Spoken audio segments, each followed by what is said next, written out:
es maravilloso. Es bueno ver buenas relaciones entre la industria y la academia. También quiero agradecer a la Universidad de los Andes y el Departamento Civil por incluirme en este grupo tan fuerte de investigadores en el área de la distribución del agua.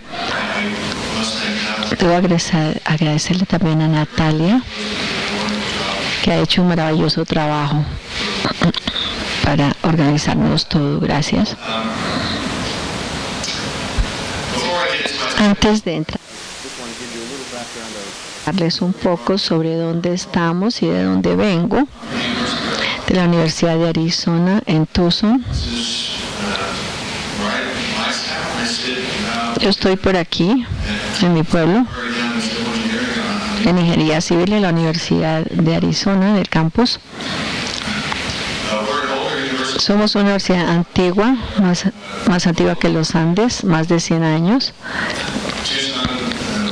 Tucson le establecieron la universidad en el 85 y perdimos ante Phoenix porque le dieron el asilo de locos y pensaron que era mejor que les pusieran una universidad. Así era inicialmente. Lo que vieron, ese edificio está en la mitad del campus. El primer edificio, All Main se llama.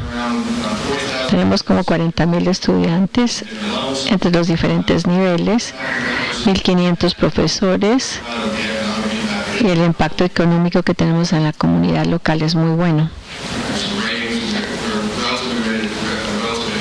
Estamos clasificados muy alto porque tenemos cosas chéveres en la universidad. Si vieron el Mars Lander, esa fue la Universidad de Arizona la que lo lideró. Tenemos una conexión con las ciencias de GIS para mirar la estructura de la superficie de Marte. Vamos también al espacio en un proyecto que se comenzó hace un año, el OSIRIS-REx, proyecto OSIRIS-REx, un satélite que va a ir a un asteroide y tomar muestras para traerlas a la Tierra. Entonces van a ver de nosotros también en esto. Si vienen a Tucson, una de las cosas que tienen que ver es Biosfera 2, parte de nuestro portafolio de investigación. Pueden ver esto de la película. En la película se quedan encerrados, ya no los encerramos. Es una investigación, instituto de investigación para hacer experimentos controlados en biosferas.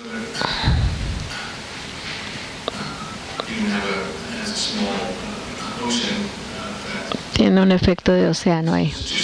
Eso es Tucson. Estamos en el sudoeste, en Arizona, cerca a la frontera de México. Tenemos mucha influencia hispana en nuestra comunidad. Esto es cuando pensamos en Tucson, esto es nuestro desierto, no es como el Sahara, tiene algo de vegetación, tienen este cactus reconocible en nuestra área. Otra cosa es que vemos, mucha influencia hispánica, antiguas iglesias, como acá, con la misma arquitectura española, animales salvajes. No tenía la de la culebra, tenía una culebra cascabel, pero no sé qué pasó. Un poco sobre mí.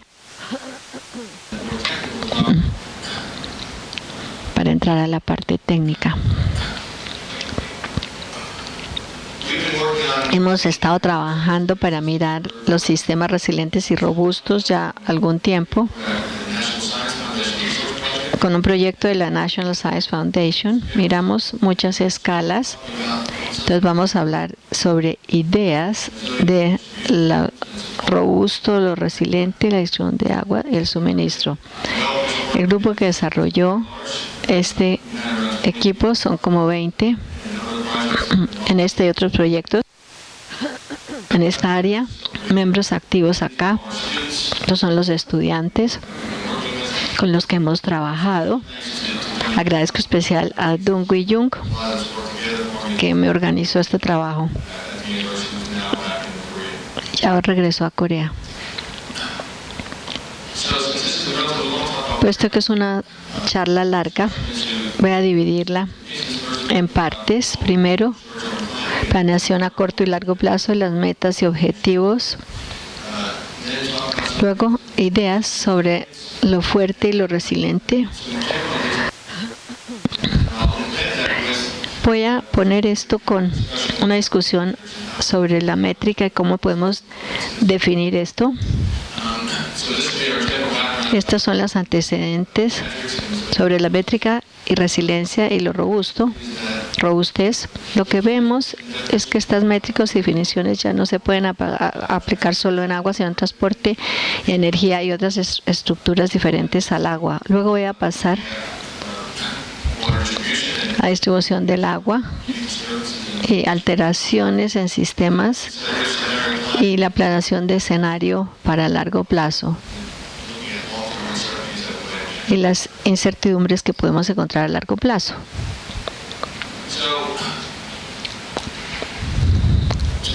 Para comenzar, si pensamos en el proceso de planeación, lo que estamos mirando cuando diseñamos un sistema de distribución o de suministro, tenemos distintos campos de tiempo que examinamos. Comenzamos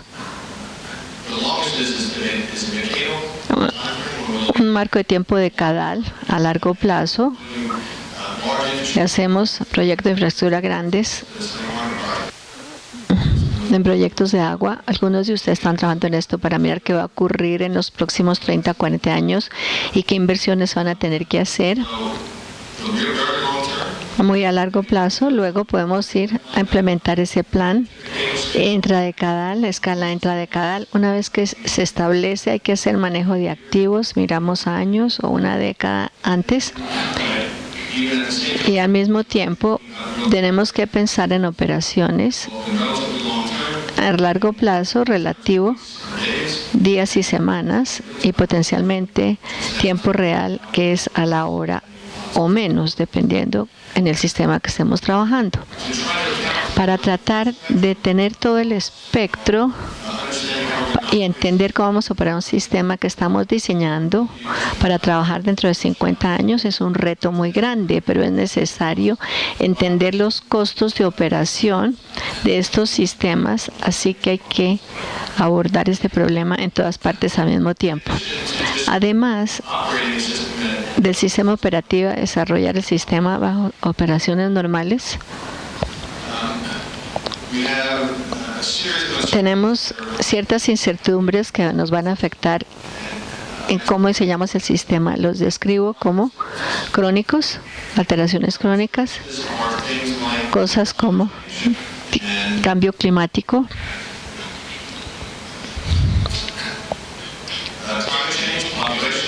crecimiento de población y otras cosas que son a largo plazo, pero son inciertas en el futuro.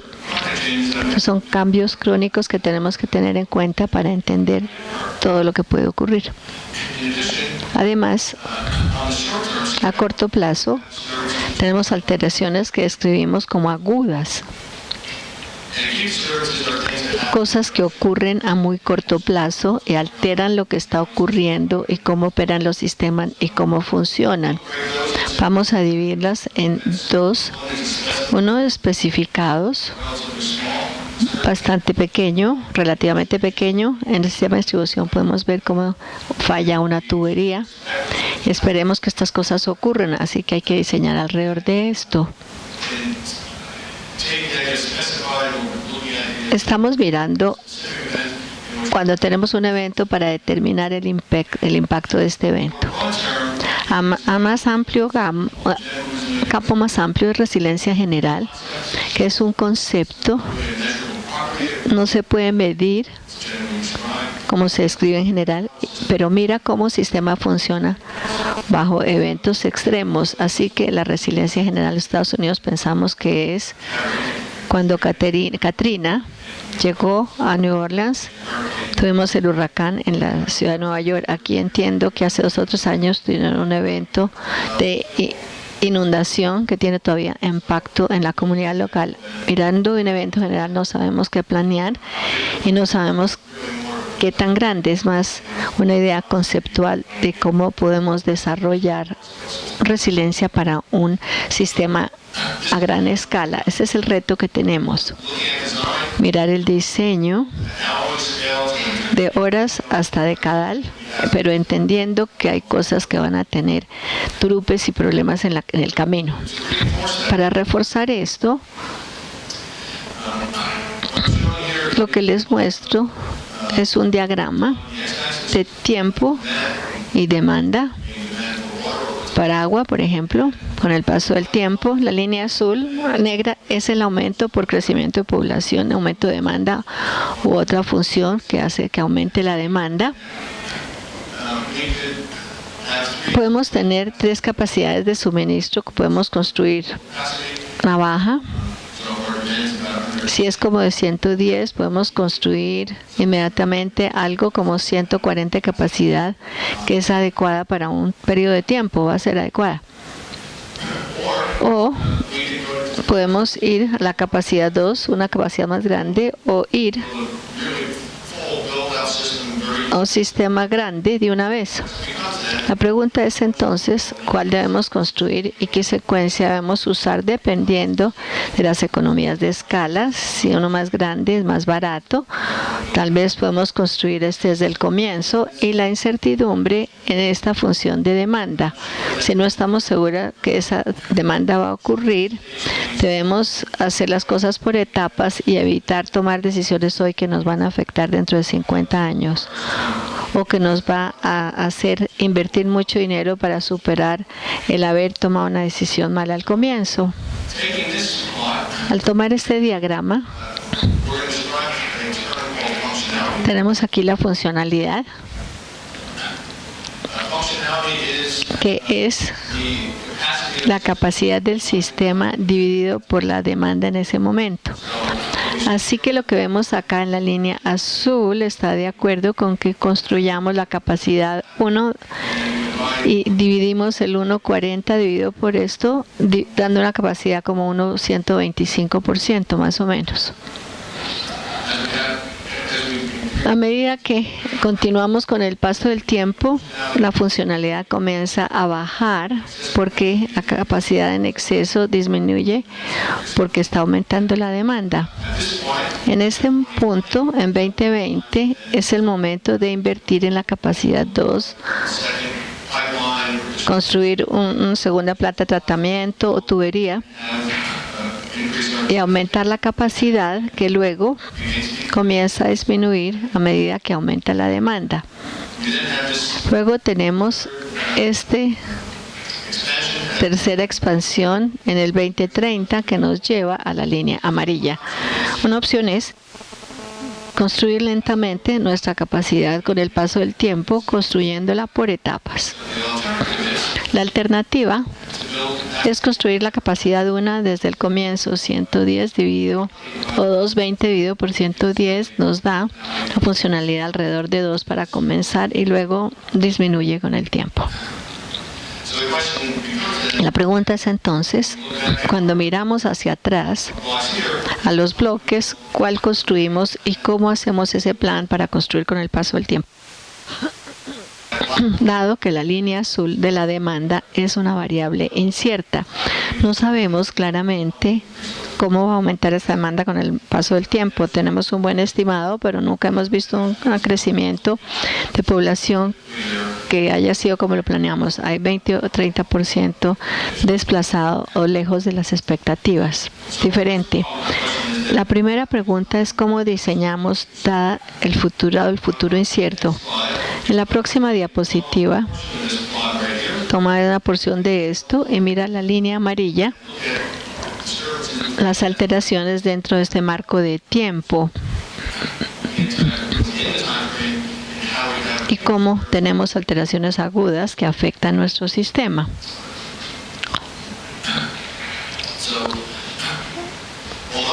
A pesar de que mostramos estas demandas de población que sube sin problemas, La demanda en realidad fluctúa por un día, cambiando cíclicamente por días, por meses o al azar.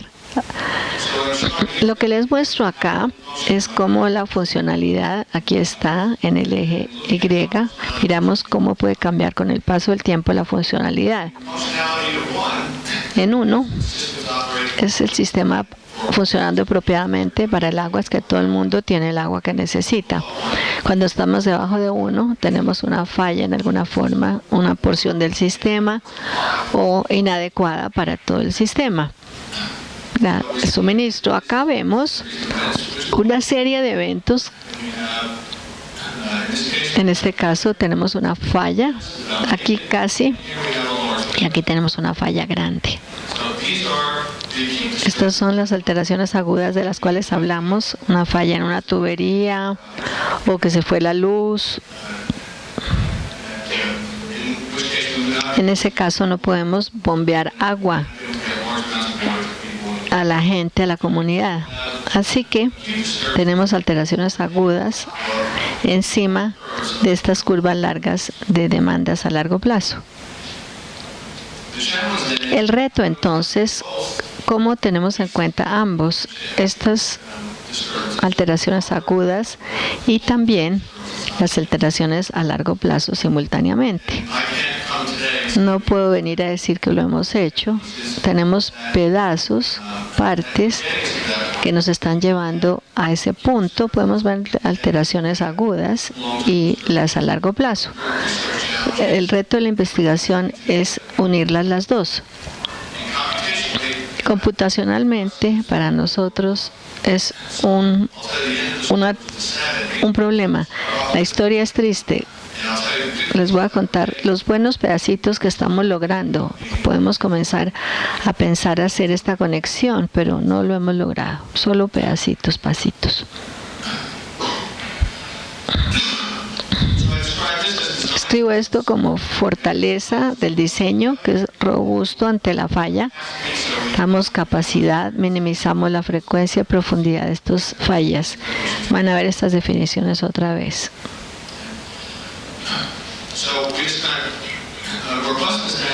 Robustez es mantener la línea por encima de la funcionalidad de 1. Resiliencia es mirar cómo se minimiza la severidad de las fallas y recuperarse de eventos cuando las tenemos. Les voy a dar más definiciones en unos momentos. Otra vez, nuestra meta es poner de acuerdo la resiliencia y la robustez. Voy a meter un tercer parámetro que es la sostenibilidad, porque queremos asegurarnos que estamos diseñando cosas que duran para proveer el servicio que queremos y también duradero para minimizar el impacto en la comunidad, impacto negativo. Para poner esto en contexto, nuestro proyecto quiere mirar desde la escala del sistema de distribución local a través de un sistema regional, una ciudad grande, una comunidad grande, hasta ese es el estado de Arizona. No estoy seguro. Arizona y Colombia, ¿qué tamaño se comparan? ¿Cómo se comparan en tamaño?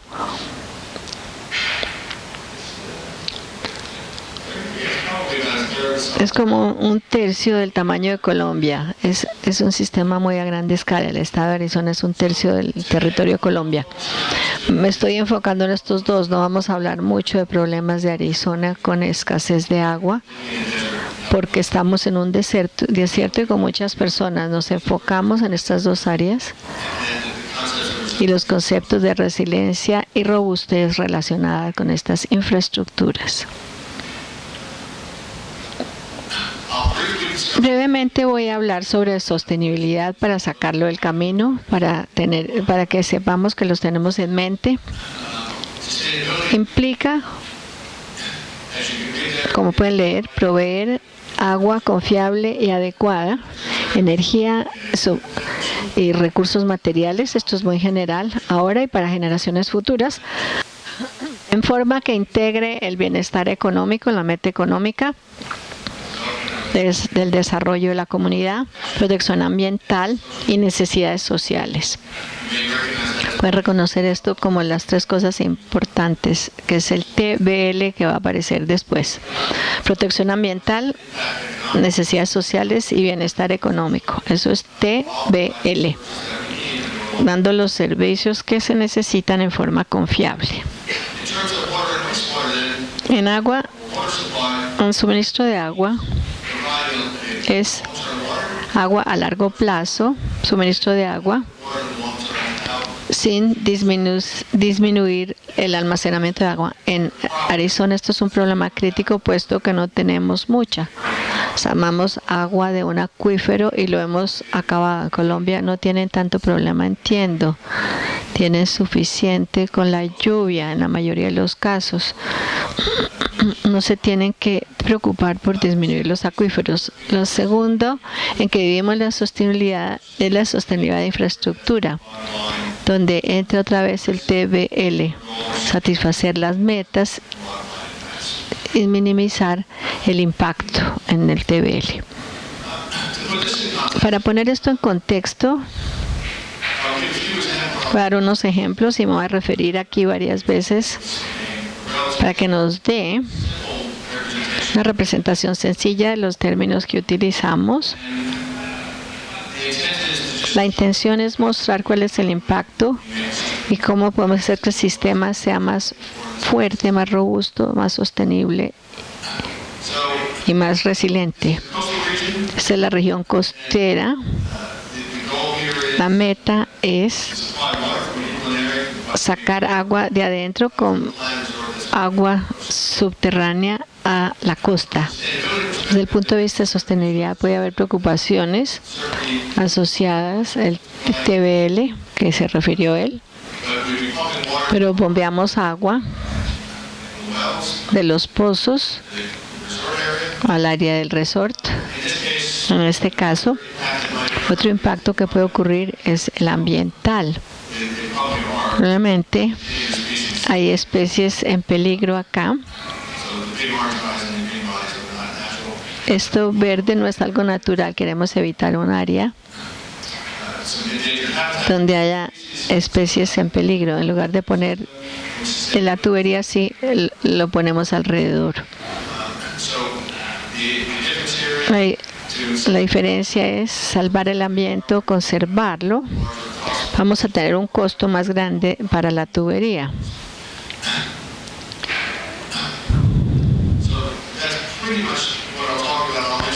Voy a hablar sobre sostenibilidad una vez más adelante, pero ahora me voy a enfocar en resiliencia y robustez.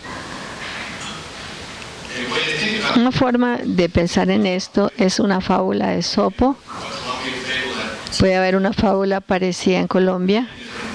Diferentes sociedades tienen fábulas así, los americanos nativos, los griegos. Para describir la diferencia entre resiliencia y robustez, un roble y una caña están en una tempestad o... Sí, una caña puede ser. Así, aquí hay robles y cañas. Un roble contra un viento grande puede aguantar y ser fuerte. Es muy robusto contra la fuerza del viento. Puede que se sacuda un poco, pero se va a aguantar. En cambio, la caña, con un vientecito no es muy robusto, se dobla y se para otra vez. Un árbol, en cambio, si fracasa, se va a caer con raíces y todo. Y una vez que se cae, no se va a recuperar en mucho tiempo. Aguanta mucho, pero cuando se cae, el roble es robusto porque aguanta muchas fuerzas, pero puede que no sea resiliente bajo condiciones extremas. En cambio, la caña es resiliente porque tiene poca posibilidad de fallar a largo plazo. Si se dobla, puede que no crezca un tiempo, pero vuelve a enderezarse. No es muy robusto porque se inclina mucho, pero es resiliente y vuelve y se para y continúa creciendo. Esta es una analogía para hacer sobre la diferencia entre resiliencia y robustez. Si yo diagramo la funcionalidad otra vez, parecido a lo que vimos hace un rato, la funcionalidad baja con el paso del tiempo. Aquí lo que vemos es que la funcionalidad sigue siendo alta todo el tiempo, aún con unas pocas alteraciones que pueden ser fluctuaciones en la demanda, un periodo de alta demanda, baja demanda, después, o pueden ser fallas pequeñas en el sistema que no son suficientemente grandes para que el sistema falle, o podemos adaptarnos para que no falle. Sin embargo, cuando llegamos al gran viento, a la tempestad, tenemos una falla catastrófica y la funcionalidad es muy baja. Muy pocas personas reciben el recurso que necesitan. Estos con 20% del suministro se puede entregar, y eso es similar a lo que esperaríamos con el árbol. Es robusto la mayoría de las veces, funciona muy bien, pero cuando fracasa, falla harto. Y tenemos una falla grande y un impacto significativo. Este sistema es robusto, pero no es resiliente. Si diagramo otro y lo bajo la curva un poco, tomo esto y lo bajé, ahora podemos ver una serie de eventos pequeños en cuyo caso tenemos suministro inadecuado o fallas pequeñas a medida que avanzamos. 1, 2, 3. Aquí hay otra. Eventos pequeños que impactan nuestra capacidad de suministro de agua, pero cuando tenemos el evento grande, ahora el impacto de este evento grande es más pequeño que en el diagrama de arriba. Así que este sistema es en general resiliente, pero no es robusto porque falla cada rato. Pero cuando tiene una alteración grande, puede que no falle tanto. Tenemos una compensación, entonces hacer un sistema robusto o resiliente, dónde se invierte su dinero y cómo para tener esa compensación entre los dos. ¿Sí? Así que les di las metas del plan a largo plazo, ideas básicas sobre qué es resiliencia y robustez. Vamos a hablar más sobre esto, pero de lo que voy a hablar ahora es de la métrica que va de la mano con estas definiciones. Van de la mano, entonces voy a hablar más sobre las definiciones de resiliencia y robustez y algunos conceptos sobre cómo podemos medir estas cosas.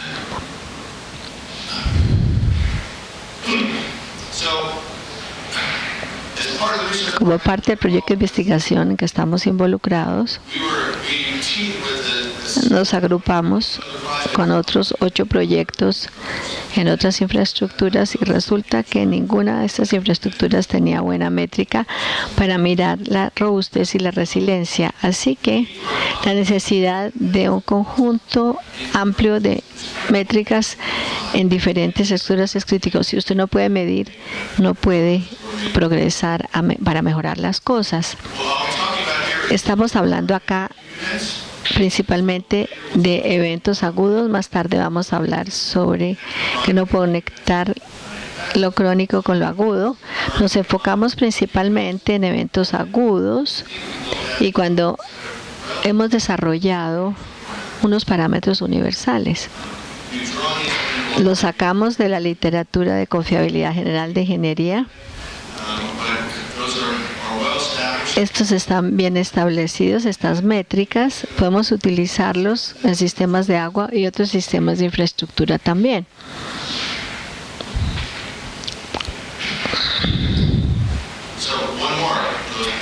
Otro diagrama, de arriba hacia abajo, para arriba y para abajo.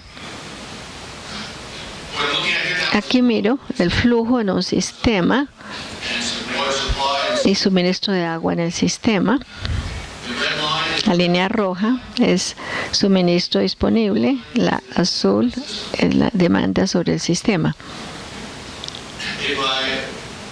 Si yo defino nuestra funcionalidad como oferta dividido por demanda. Puedo demandar la oferta roja por el azul en el tiempo y tengo un diagrama que tiene este aspecto. En este caso paré en 1 porque no puedo suministrar más agua de la necesaria porque no quiero desperdiciarla. Y luego, si usted sigue hasta acá, la funcionalidad es igual a 1. Cuando llegamos a esta condición de falla, es una caída dramática y luego aumenta lentamente a medida que aumenta el suministro. La meta entonces es tomar esto y ponerlo en términos de números. Lo puedo mirar y tener una idea de si tengo un sistema robusto, resiliente, pero quiero poder cuantificar y tener una idea de qué está pasando, no solamente tener un diagrama, aunque es útil para mostrarle a la gente cómo va a funcionar el sistema con el paso de tiempo, pero tener números es bueno si queremos cuantificarlo para poder mejorarlos. Algunas de las métricas que podemos mirar, otra vez, funcionalidad, es suministro o oferta dividido por demanda. Podemos mirar el tiempo entre eventos de falla, con qué frecuencia ocurren, y la duración de tiempo entre estas fallas.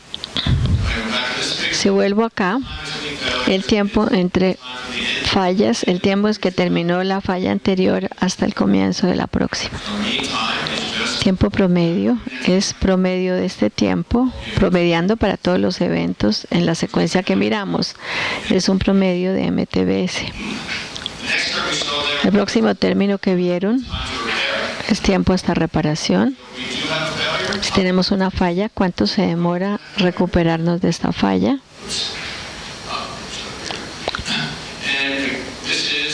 Esto es el tiempo hasta recuperación para eventos individuales y tomamos el tiempo, el promedio, y cuánto se toma para recuperarse. Esto puede ser para servicios de agua, para ver cuánto nos toma llevar hasta el campo, aislar un tubo que ha fallado, poner la nueva, aislarla, cortarla, poner la nueva y poner otra vez el agua. La mayoría de los acueductos tienen estadísticas de esto. Una aplicación es mirar los sistemas de suministro de agua y sistemas de distribución y tiempo hasta la reparación como función de qué tanta inversión hay que hacerle en grupo, personas y equipo. Ahora, una forma de definición de robustez. Robustez de un sistema a un grupo de alteraciones que nos preocupan se define como la capacidad de mantener la función, mantener el sistema operando aun cuando ocurren estas alteraciones. Tratar de mantener la línea de funcionalidad por encima del 100%. Es la meta. Si el sistema hace eso, es robusto.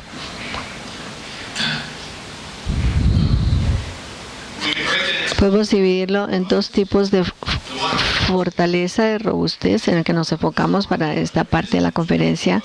Es la de la infraestructura, que mira eventos agudos e infraestructuras cuando tenemos fallas agudas a corto plazo. ¿Qué tan robusto es? Esto es lo que hemos cubierto en diseño cuando diseñamos sistema a corto plazo a nivel detallado. Es como nos aseguramos que va a operar a largo plazo.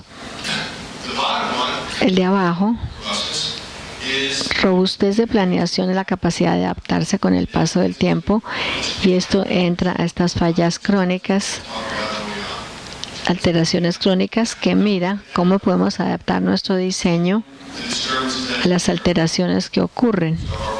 Si la población creció así y no así, como nos aseguramos que podemos suministrar el servicio sin gastar grandes cantidades de costos para pasar de proveer de este estado a este.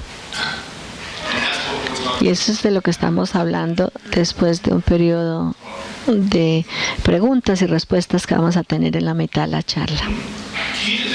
Clave para esto es que los sistemas no son estáticos. Los sistemas de distribución se pueden adaptar a corto plazo a un evento agudo, pero ciertamente a muy largo plazo a un evento crónico. Tenemos tiempo para pensar qué vamos a hacer a corto plazo para eventos agudos. Tenemos tiempo para reaccionar a estos eventos y hacer planes con anticipación o durante el evento.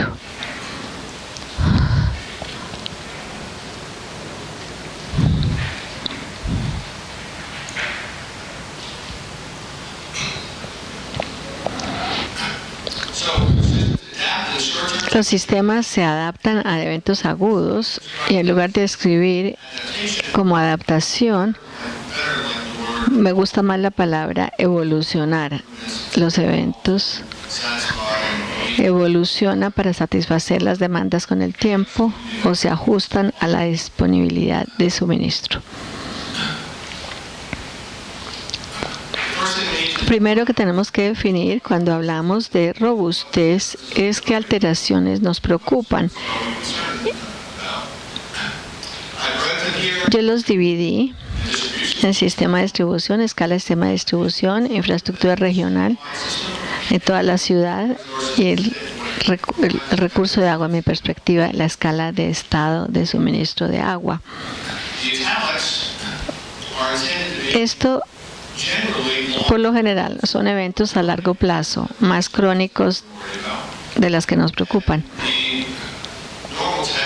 El texto normal son eventos agudos a corto plazo. En las itálicas es los primeros, patrones de crecimiento espacial y temporal con el paso del tiempo. Como evento a largo plazo, alteración porque no sabemos hacia dónde va en el largo plazo, versus en escala de infraestructura, mirar las fallas mecánicas, si vayan las estaciones de bomba, si se va la luz, si cae un rayo y no puedo bombear agua a través de la planta de tratamiento. Estos son eventos agudos a corto plazo. Estos no son tan claros porque no son tan agudos ni crónicos.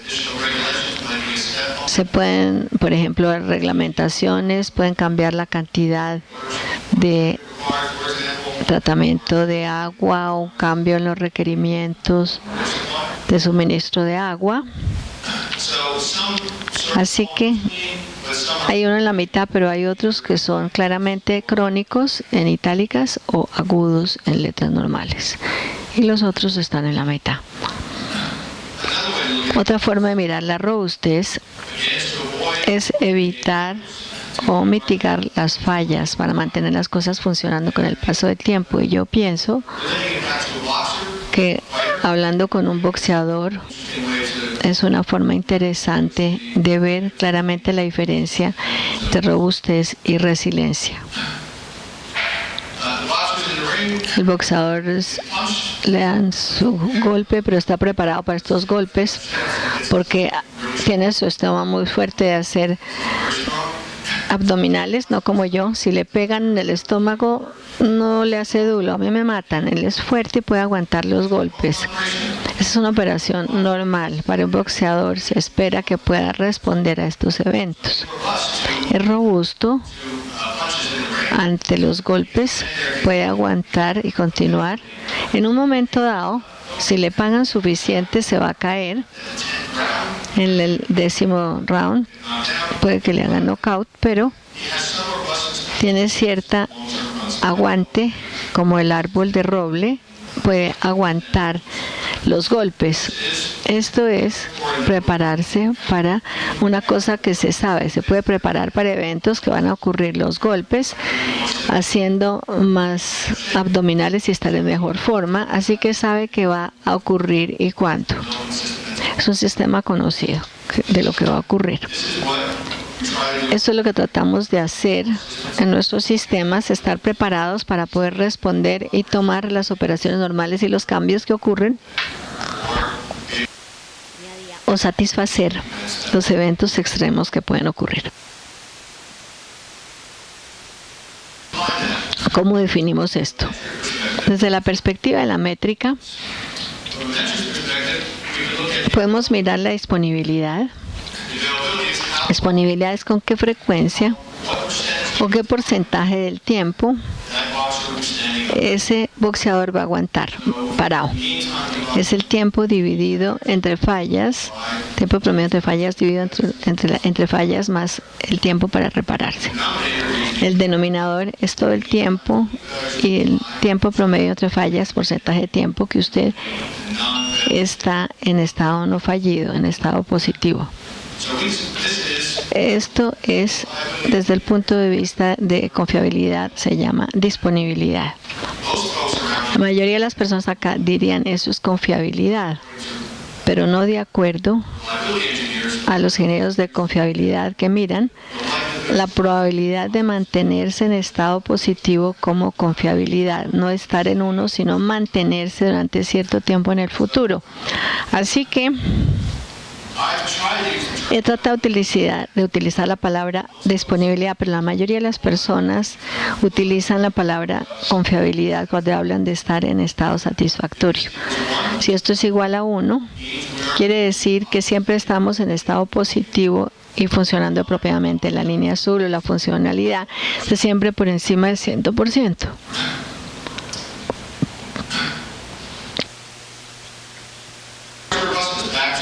Robustez de la infraestructura.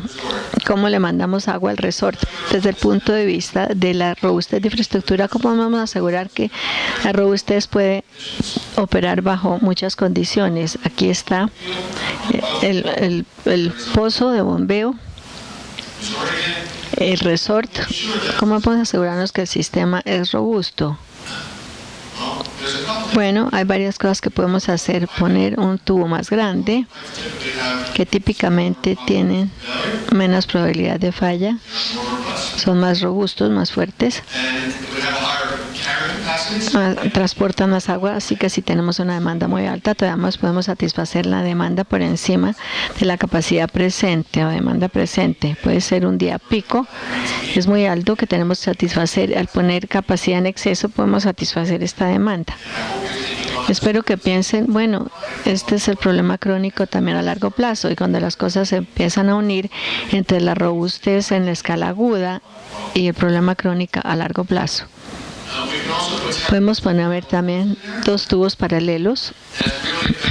Eso afecta algo un poco distinto, la redundancia del sistema. Si un tubo falla, tenemos un sistema de repuesto para el suministro del flujo, o podemos cambiar el material o el espesor para que tenga de la tubería para que tenga menos posibilidad de fallar, es más robusto y va a estar en estado positivo todo el tiempo. Así que podemos unir, espero que comiencen a unir ahora, las propiedades visuales del sistema de distribución y sistemas de suministro con nuestras definiciones. Esto es infraestructura. Si pensamos en el de planeación, en mirar a largo plazo, ahora en lugar de tener un solo planeado, tenemos varios resorts en la costa, todos necesitan suministro. Esto está planeado para el 40% del flujo, esto va a necesitar 60% de la demanda. ¿Cómo podemos poner el sistema? ¿En qué secuencia para instalar estos tubos? Es claro que podemos poner aquí uno primero, o en esta dirección, o 2 acá. Ahora tenemos la pregunta de mirar a largo plazo de cuándo estos resorts van a empezar a construirse, a usarse, cuándo la demanda va a comenzar a aumentar. Tenemos que pensar desde el punto de vista de la planeación. Ese es el diagrama como con dientecitos que les mostré antes. Resiliencia. Resiliencia es distinto de la robustez, se define, va de la mano de la robustez, pero es más que la sola robustez.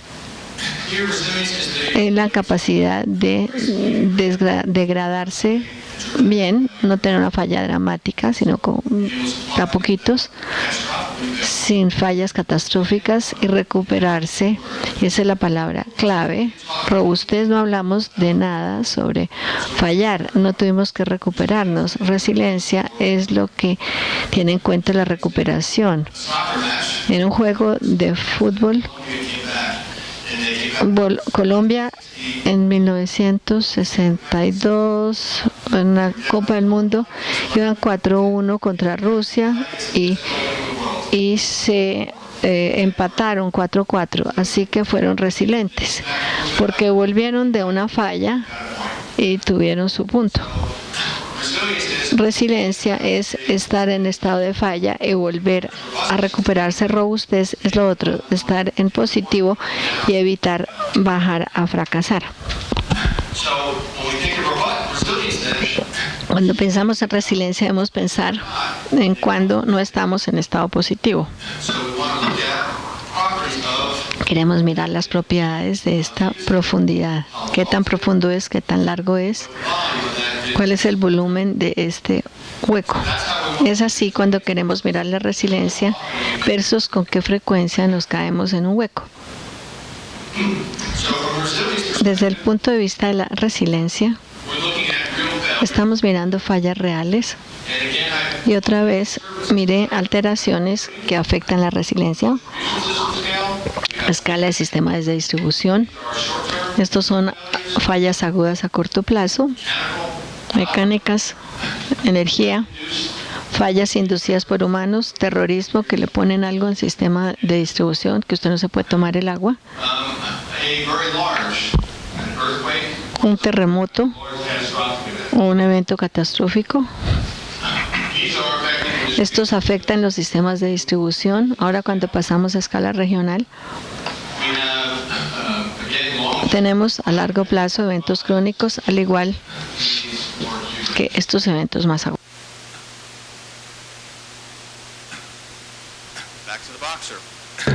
Bueno, de vuelta al boxer.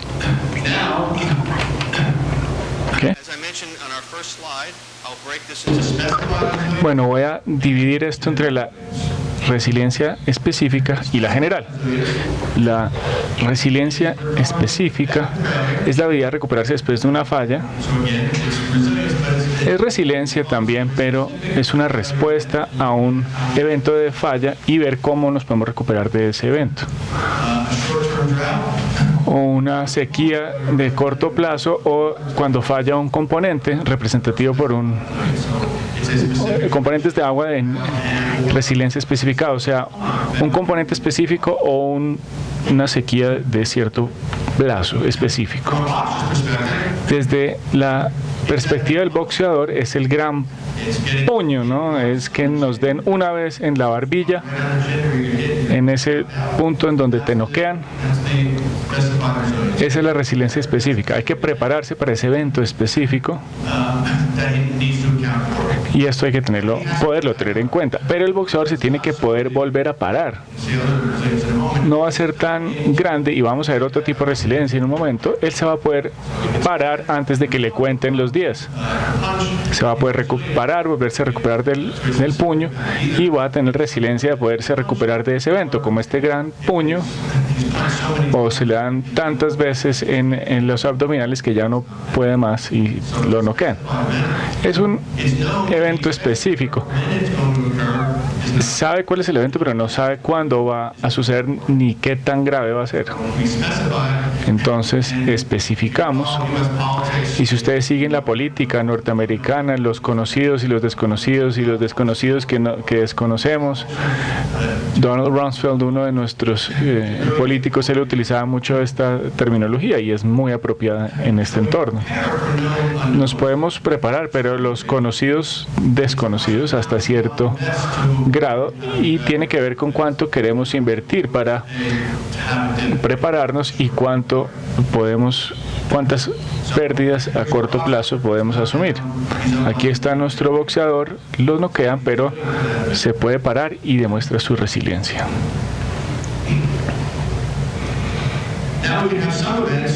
Ahora podemos tener otros eventos que son más catastróficos, pero de pronto no tremendamente catastróficos, son altamente improbables, como una sequía de más largo plazo o una inundación grande también. Esto es una falla crónica, pero de esta sí no nos podemos recuperar. Nos dan un gran puño otra vez, pero para recuperarlo no podemos hacerlo dentro de los 10 segundos, sino necesitaríamos 20 segundos o algo así, o que los paramédicos salgan y nos ayuden, y ya la pelea se acabó. Este es un conocido, puede ser un desconocido conocido o un desconocido desconocido. Puede ser entrar al ring con alguien que uno no conoce y que le pega a uno un puño muy duro. O puede ser entrar al ring con Mike Tyson y saber que le van a pegar a uno muy duro y simplemente el tema es cuándo y tratar de evitarlo. Entonces tenemos conocidos, desconocidos y los desconocidos. Ambos caen dentro de la categoría de alto impacto y se necesita de bastante tiempo para la recuperación. Finalmente, la idea de la resiliencia general. La resiliencia general son eventos muy extremos que son muy difíciles planificar para ellos porque son de largo alcance. Lo que llamamos el evento del cisne negro, como los cisnes son blancos, pero de vez en cuando sale un cisne negro. Y es un evento muy raro, muy inesperado. Entonces, en la terminología del boxeador es el super puño, soy yo contra Mike Tyson, algo así, porque yo sé que me noquearían. Entonces, no tanto yo, un buen peleador contra Mike Tyson y le da un muy buen puño y lo noquea. Esto es verlo en visión aérea, el referí está ahí al lado y ya, él no se va a poder parar y el tiempo de recuperación incluso va a ser muy largo. Necesita asistencia médica, está inconsciente o de pronto peor. Y este es un desconocido,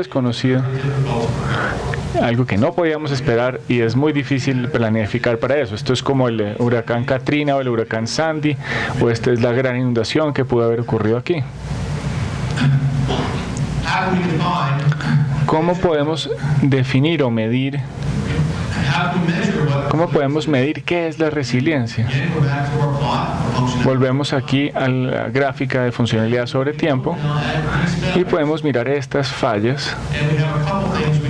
Y hay un par de características que podemos observar en las fallas. Una es qué tan profunda es, cuál es el peor caso que hemos tenido, cuál es el número máximo de personas que no les llega agua, que no tienen servicio de agua, o puede ser el máximo número, puede ser también la severidad, puede ser una severidad volumétrica, y esto sería el área debajo de la curva. El número de personas que no reciben agua multiplicado por el tiempo por el cual no reciben el servicio de agua, o sea, el tamaño, la cantidad y el tiempo. O podemos ver el máximo de estas dos severidades a lo largo del tiempo, y así podemos encontrar la gris oscura. La gris oscura fue la falla más grande de todas las tres. Eso podría ser una métrica de cómo podemos ver la resiliencia general o los eventos de resiliencia específica de gran categoría. Esta es la magnitud de la falla, pero el otro que hay que considerar es la tasa de reparación. ¿Qué tan rápido volvemos a restaurar el servicio? Eso también es crítico. El tiempo de reparación para cada evento hay que determinarlo, y cuál es el tiempo, la media del tiempo de reparación, y es 1 sobre la media del tiempo de reparación es la tasa de recuperación, o sea, qué tan rápido nos podemos recuperar y reparar el daño. Entonces espero que podamos atar estos conceptos fundamentales y ahora los vamos a poder unir a unas métricas para poder medir nuestros sistemas.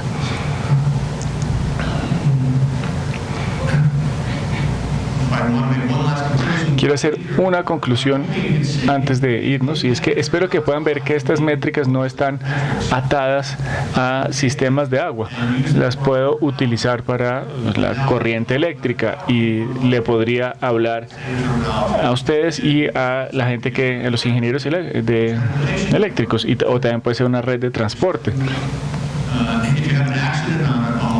Si ustedes tienen un accidente en una carretera y detiene el tráfico, pues se puede mirar el tiempo que dure la falla y cuánto impacto tuvo sobre el sistema.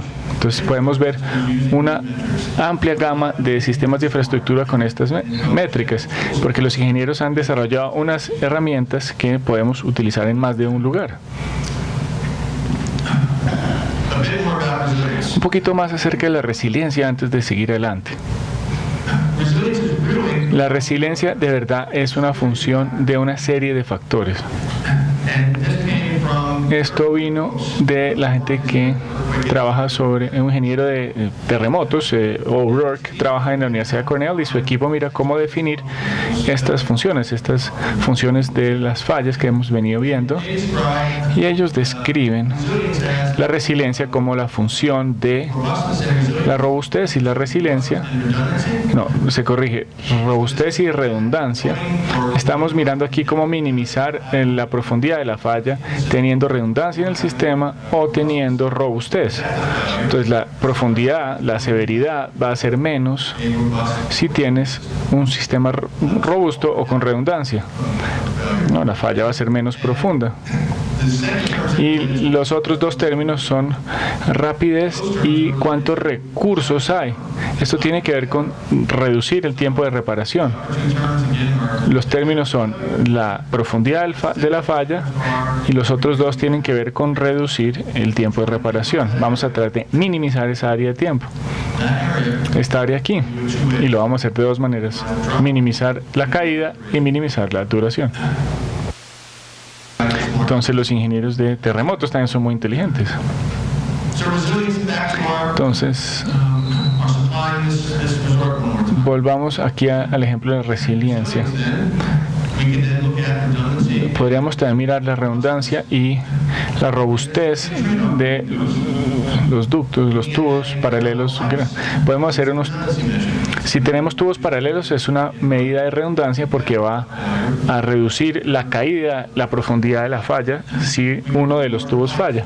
Podemos tener tubos más grandes, podemos hacer lo mismo que hablamos de la robustez hace un momento, o sea, poner tubos más gruesos o de acero. Adicionalmente, vamos a ver los otros dos factores, rapidez y recursividad. Podemos tener el tubo en la superficie en vez de enterrarlo, porque si lo enterramos tenemos muy poca esperanza de saber dónde está la falla. Nos va a tomar mucho tiempo determinar dónde está la falla antes de poderla reparar. Entonces, si seguimos el modelo australiano, que es poner los tubos en la superficie, pues va a ser fácil encontrar la falla y más fácil repararlo. Mejorar la rapidez cambiando el diseño o cambiar la manera en que estás pensando el problema. También podemos ver la recursividad y la rapidez en términos de una vez falla, cuánto nos toma salir y repararlo. En este caso podemos ubicar equipos a lo largo de la línea para saber de que si falla puedes ir rápidamente y repararlo. No tienes que sacar todos tus equipos de una ubicación y manejar, sino que ya los has ubicado antes en un punto más cercano. Esto es rápidamente al boxeador. La sostenibilidad en el boxeador es mirar la vida a largo plazo del boxeador. Esto tiene que ver con recuperarse entre peleas, minimizar el impacto y recuperarse. Su habilidad de recuperarse va a caer con el tiempo. Un boxeador se vuelve potencialmente más y más afectado por cada falla y no le va a ir también el ring y va a terminar retirándose. O sea, el boxeador no es un sistema estable, puede que pueda pelear durante tiempo, pero no a largo plazo porque su habilidad de recuperarse va a caer y los impactos van a ser mayores porque su tiempo de recuperación va a ser mucho mayor. Entonces ahora aquí tenemos ciertas métricas que podemos utilizar. No voy a pasar por todos los detalles, sino un par de ideas para poderlas asociar.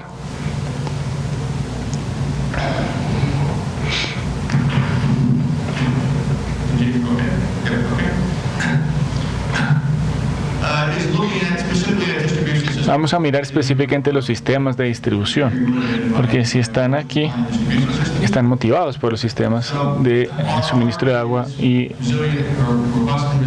entonces aquí tenemos las necesidades de robustez y resiliencia y qué necesitamos en sistemas de distribución.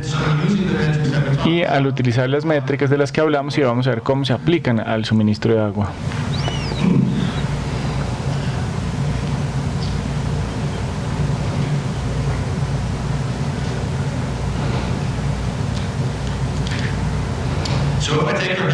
Entonces, si tomo nuestras definiciones de la sostenibilidad, robustez y resiliencia y las aplicamos únicamente a los sistemas de distribución, desde la perspectiva de la infraestructura, la sostenibilidad es la triple línea final: económica, ambiental y social institucional, los costos económicos, ambientales, sociales e institucionales.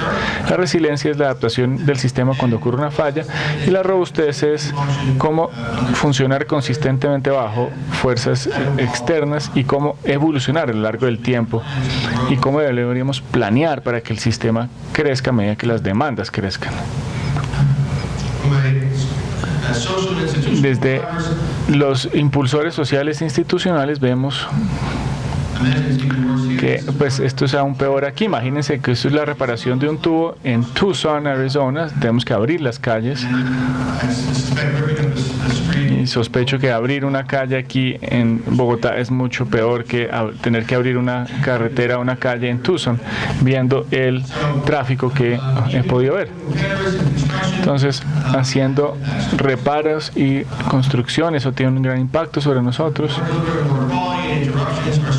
La calidad del agua y la presión y las interrupciones es algo que tenemos que evitar desde las perspectivas institucionales y sociales. Si hay interrupciones, tenemos que pensar inmediatamente si podemos hacer nuestro sistema más resiliente o más robusto, o si mejorar esta triple línea final social, ambiental, económica, y así incurrir en menos efectos secundarios, teniendo que hacer más reparos. Desde la perspectiva de resiliencia, las interrupciones en el sistema de distribución son fallas mecánicas, hidráulicas, eventos de calidad de agua donde no hay suficiente calidad de agua, se cae la electricidad o falla la comunicación, particularmente para los sistemas controlados. Si tenemos una falla en la comunicación entre nuestro sistema central y nuestra nuestra bomba, entonces estas son las interrupciones que hay que tener en cuenta a la hora de hablar de resiliencia. Este es mi edificio, de hecho. Entonces tuve una muy buena falla de un tubo y pude tomar una foto justo afuera de mi edificio.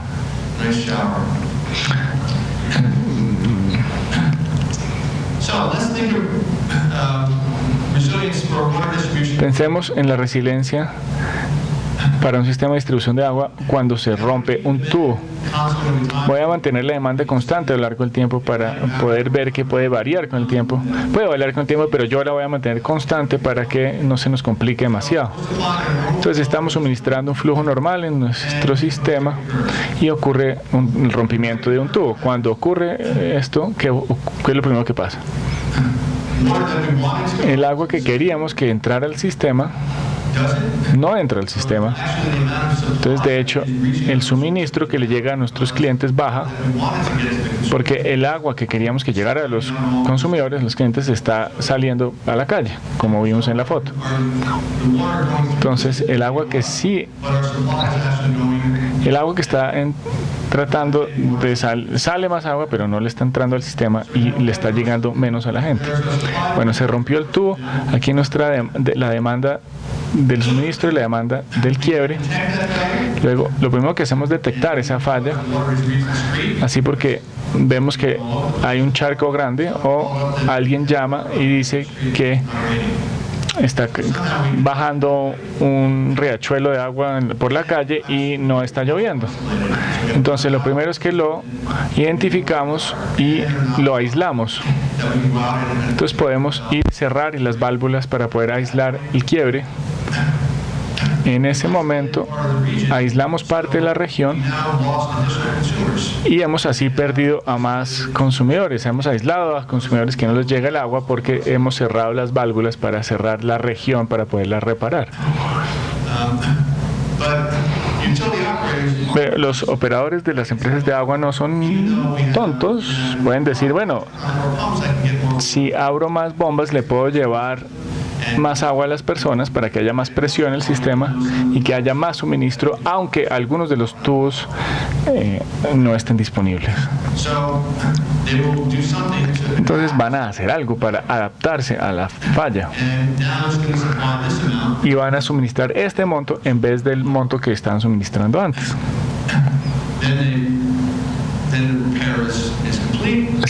Cuando se completa la reparación, se abren las válvulas y volvimos a condiciones normales. Ahora, espero que si están conmigo, esto les parezca una curva de funcionalidad.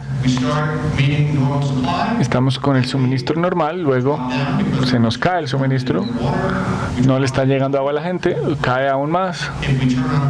Si abrimos más bombas, sube el suministro y luego volvemos a condiciones normales. Parece, es igualito a la funcionalidad que cae y se vuelve a recuperar con el tiempo. Esto lo podemos modelar y lo podemos mirar desde el punto de vista de resiliencia. ¿Será que podemos saber qué tan grande es esta área? Podemos determinar mejores maneras de detectar fallas en el sistema para así poder reducir este tiempo aquí. Si podemos reducir el tiempo antes de detectarlo, ¿dónde está la falla? Podemos reducir el tiempo abajo de esta curva. Y si tengo la posibilidad de adaptarme abriendo más bombas, pues puedo cambiar el tiempo de la falla. Si tengo equipos de reparación listos y disponibles, puedo mejorar también mi resiliencia. Hay muchas cosas que podemos hacer para minimizar la profundidad de la falla.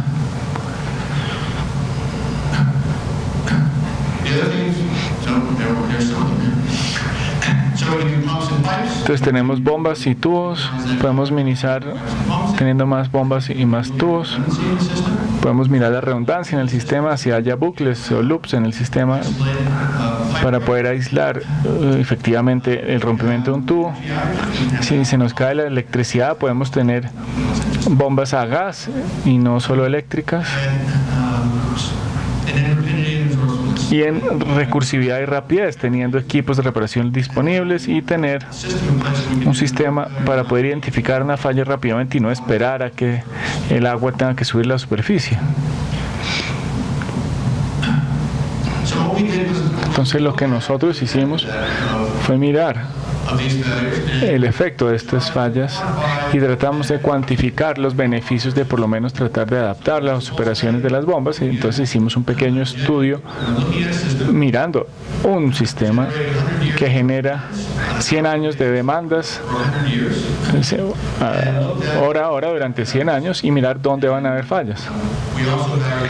También variamos la demanda aleatoriamente a lo largo de esta demanda. Entonces, bueno, la secuencia fue 100 años y tuvimos fallas aleatoriamente distribuidas a lo largo de esos 100 años. Una vez supimos que había una falla, la ubicamos y vimos cómo aislarla, haciendo una idea de teoría gráfica más fácil, o sea, encontrando las válvulas más cercanas y poderlo aislar. Luego hicimos una simulación hidráulica para operaciones regulares y había una función del tiempo del día y del nivel de tanque. Había una regla operacional que seguimos a lo largo del tiempo y luego vimos cómo podíamos adaptar las operaciones para poder reducir el impacto de esa falla. Y luego vimos los tipos de respuestas y cuantificamos nuestra resiliencia. Entonces vamos a mostrar cómo lo hicimos. Entonces nuevamente aquí está nuestro sistema, fue 100 años de demanda. Este es el sistema que estábamos estudiando. Les voy a dar cifras y estadísticas acerca del sistema en un momento. Aquí ocurre nuestra falla y lo que quisimos hacer fue reducir el impacto de la falla. En este caso, teniendo la presión por debajo, la presión requerida de 40 PSI o P6. ¿Cuántos metros son esos? Son unos 30 metros. Ese es el mínimo requerimiento para el suministro. Entonces aquí pues vamos bien. En este momento ocurre la falla que ocurre en este punto. Estos pequeños triángulos son válvulas y la ubicación de las válvulas. Entonces, cuando tengo una falla aquí, vemos que tenemos que cerrar esta válvula aquí y aquí y aquí para poder aislar este segmento de tubo. Entonces, primero determinamos qué válvulas tenemos que cerrar, y en este caso son bastantes. Si la falla ocurriera aquí, solo tendríamos que cerrar las válvulas a cada lado, entonces sería más fácil de aislar. Pero aquí tenemos un área grande y tenemos esta área que es la que no obtiene suministro. Si sacamos todos estos tubos del sistema, el flujo que viene de la estación de bombeo o de este tanque deben pasar solo por estos tubos, y la presión total del sistema baja porque tenemos menos capacidad, entonces tenemos menos tubos, entonces las presiones en esta región se tienen que reducir, y algunos de esos clientes no van a obtener el agua que quieren o a la presión que quieren. Entonces la pregunta se vuelve es, ¿qué van a hacer? Lo primero que hacen los operadores es abrir más bombas, y seguimos los pasos. Sabemos que esta es lo primero que se hace, que es abrir más bombas para ver si nos podemos adaptar a esa situación, así incrementando las presiones, incluso si no tenemos los tubos disponibles. De nuestras medidas de funcionalidad, lo que estamos viendo son los flujos disponibles dividido por la demanda en el sistema y por las ubicaciones individuales.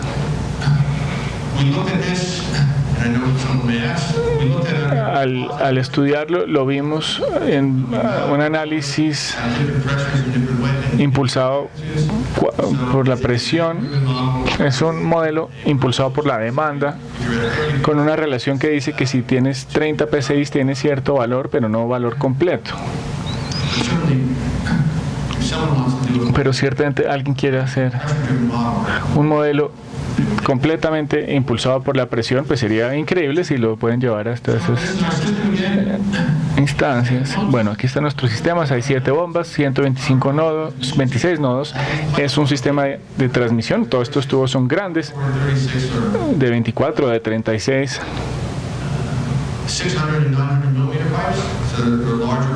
Tubos de 900 o 600 mililitros, o sea, son tubos grandes para un sistema. Y tenemos 59 válvulas de aislación para poder... Ahora, la disponibilidad del sistema, la cantidad de agua que suministramos en el tiempo, bajo operación normal,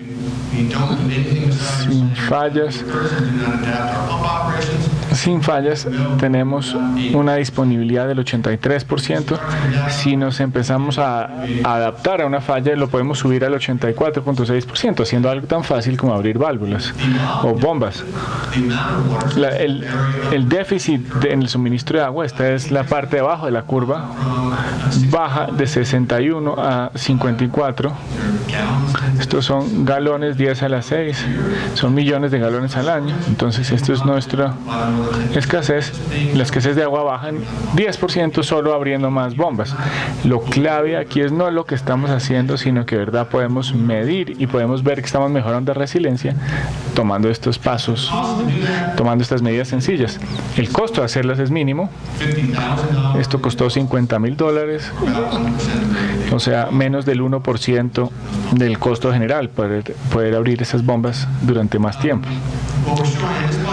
Lo que vemos aquí es el contorno de resiliencia en distintas ubicaciones. Entonces aquí abajo, al lado de las estaciones de bombeo, hay alta resiliencia porque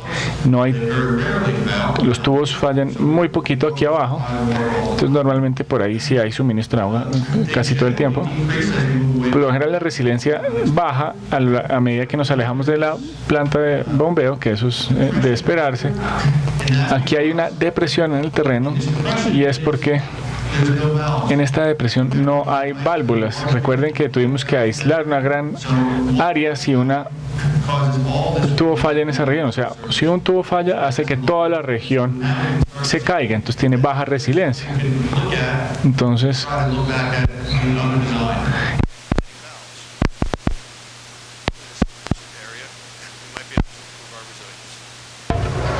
para poder mejorar la resiliencia.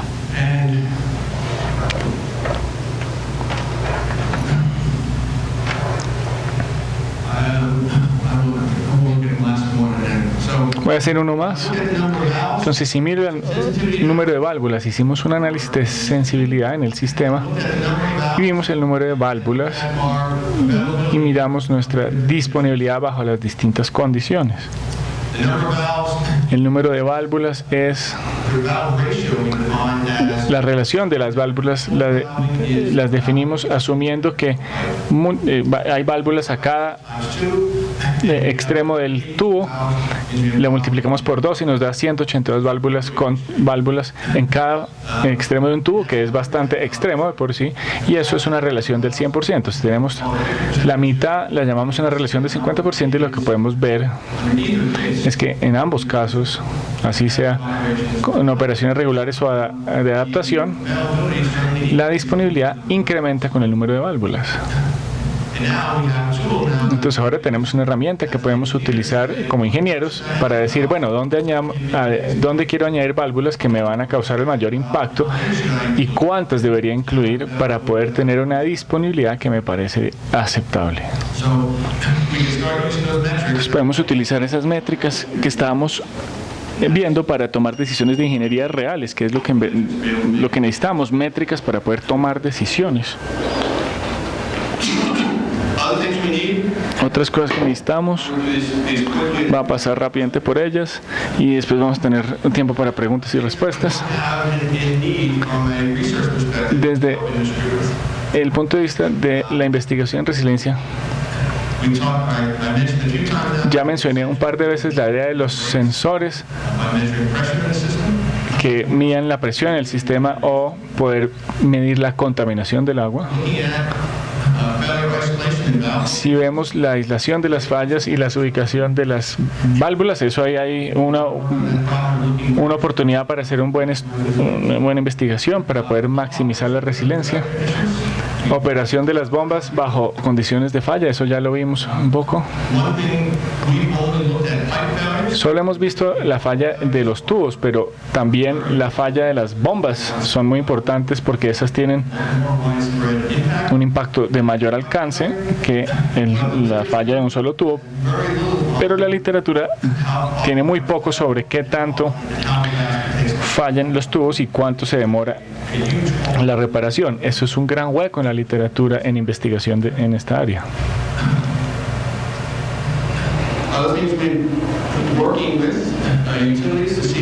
Estamos trabajando con las empresas de acueducto para ver cómo responden y cómo los podemos ayudar a mejorar su eficiencia y para saber cuánto están dispuestos a invertir en resiliencia para tener más equipos de reparación, para poder hacer las reparaciones más rápido.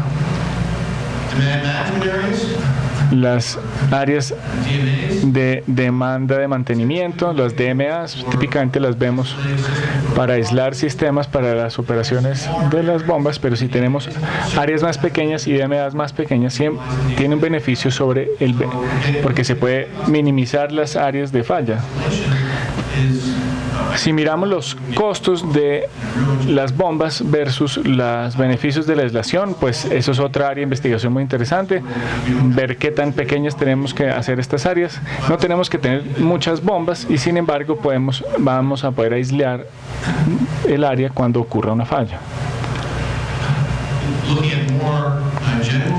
Si miramos fallas más generales como eventos extremos, por ejemplo terremotos o derrumbes, aquí de pronto pueden romper varios tubos. ¿Cómo las empresas de acueducto saldrían a hacer una secuencia de reparaciones? Hay que saber cuáles son los tubos más importantes. Los tubos que van a los hospitales obviamente son de número 1 y hay que poder asegurarse que las reparen de primeras. Es priorizar las fallas y luego maximizar la tasa de recuperación. No, minimizar el tiempo de reparación, pero en este caso durante múltiples fallas y no solo una. Los que ustedes son investigadores, hay varias publicaciones que están viendo este problema, pero todas las hicieron ingenieros de terremotos. Solo uno encontramos que lo ve desde el punto de vista de la hidráulica. Entonces esto es un problema interesante para ustedes porque se ha tocado muy poco.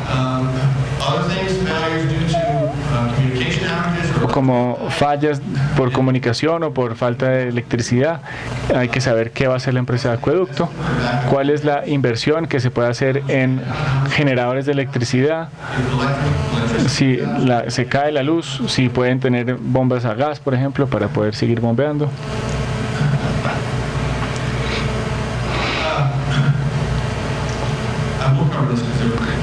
Voy a cubrir el tema de esta diapositiva. Robustez. Juan ya me preguntó si yo utilizo el índice de Todini. Él me parece un gran tipo, pero su traducción no fue consistente con mi traducción. Él desarrolló un indicador de resiliencia que ve poder en exceso en el sistema, y apenas yo hablo de poder en exceso, uno debería poder decir que eso no es un indicador de resiliencia porque no estamos viendo la profundidad de la falla, sino a qué nivel de eficiencia funciona el sistema a lo largo del tiempo. Entonces, el índice de Todini a mí me parece que es un indicador de resiliencia. Espero que nadie me ataque. Bueno, bien. Entonces, aunque lo llamó lo llamó un índice de resiliencia, pero yo lo llamo un índice de robustez, porque no tiene que ver con recuperación de una falla. Me parece que es un gran indicador, pero no es de robustez, sino de resiliencia. Mucha gente ha utilizado el indicador de Todini, incluso pues a Sadie Park le añadieron la redundancia, que es lo que hay que hacer en diseño de ingeniería. Si lo hacemos más robusto o más redundancia, si lo hacemos más fuerte o le incluimos redundancia para que haya mitigación. Entonces, si combinamos las dos, pues es una muy buena rama de estudio. Otros indicadores de robustez para ustedes que están familiarizados con la literatura son como la probabilística de las restricciones. Este lo utilizamos en el proceso de diseño. Infortunadamente, nuestra literatura no ha pasado más allá de mirar casos sencillos que probablemente no son muy prácticos. Estuvimos mirando sistemas de una única fuente con solo una bomba fija, y eso obviamente no es realista. Las bombas funcionan todo el tiempo, hay distintos flujos y presiones y hay distintas demandas sobre el sistema a distintas horas. Entonces, este es otro buen tema de investigación si les interesa trabajar en esa área.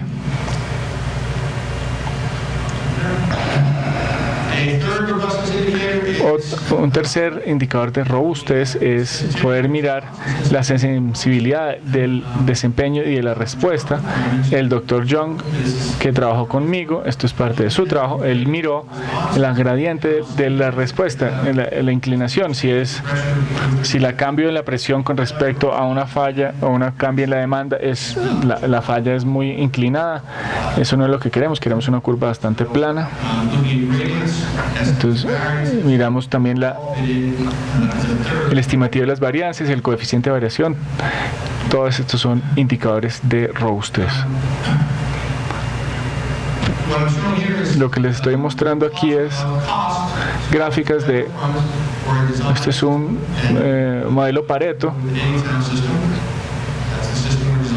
Este es el sistema que diseñamos utilizando la curva Pareto, el método Pareto, y si lo diseñamos utilizando los diamantes azules que nos da la curva Pareto, pues esto es un diseño basado en la robustez, y si lo medimos en términos de robustez nos va bien, pero si diseño para confiabilidad, que es ese modelo de restringir las fallas, la robustez en el sistema es menor, así como se esperaría. Si optimizamos para la robustez al mismo costo, esto nos va a dar pues la mejor robustez. Y la confiabilidad también es buena, pero no llega al mismo valor de la robustez. La segunda gráfica es diseñar para la confiabilidad. Así podemos comparar lo que obtendría desde el punto de vista de confiabilidad, es en verde, y el modelo de robustez es el azul. Entonces, en este caso, nuevamente, si diseño para la confiabilidad, mi confiabilidad es bastante fuerte, pero si diseño para la robustez, puede que llegue a altos niveles de confiabilidad al mismo costo que la medida de confiabilidad.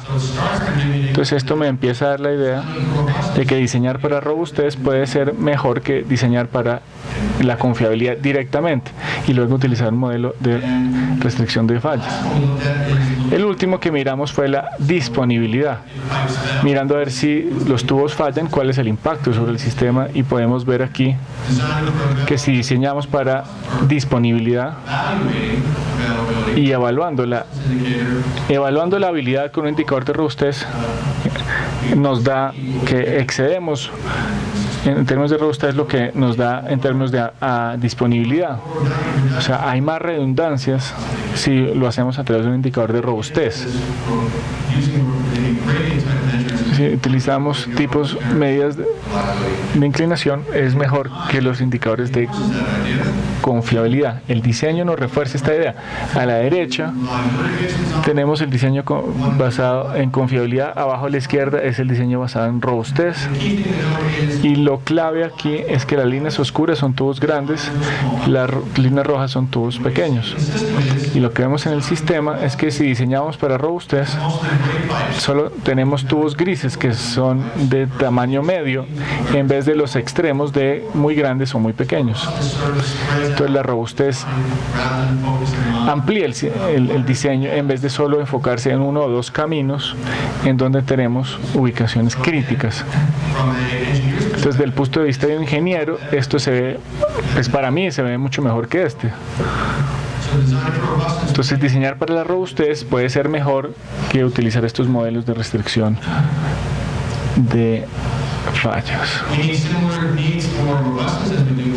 Tenemos las mismas necesidades para resiliencia que para robustez. Los indicadores llegan a todo el sistema, los sensores, ya lo he dicho una y otra vez, me parece que son muy importantes.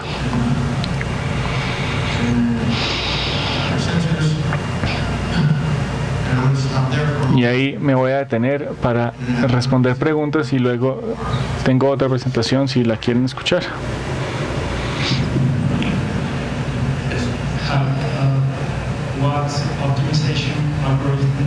¿Qué algoritmo de optimización utilizaste para la curva Pareto? El NSIG2 fue el NSGA no dominado algoritmo, o sea, optimizaste el diámetro de los tubos y las válvulas, solo los tamaños de los tubos.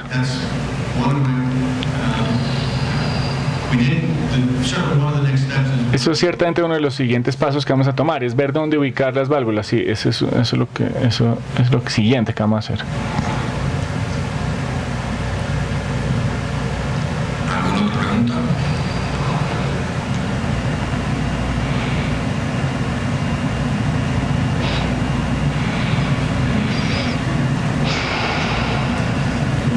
¿Lo vamos a motivar?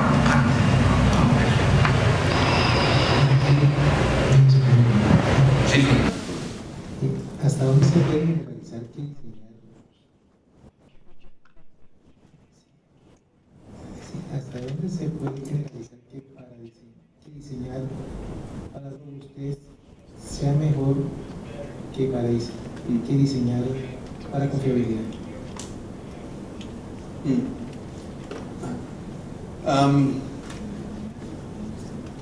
Sorry, what was that question? I don't think you're En este momento solo tenemos un caso, pero creo que tiene que ver con las diferencias en el diseño.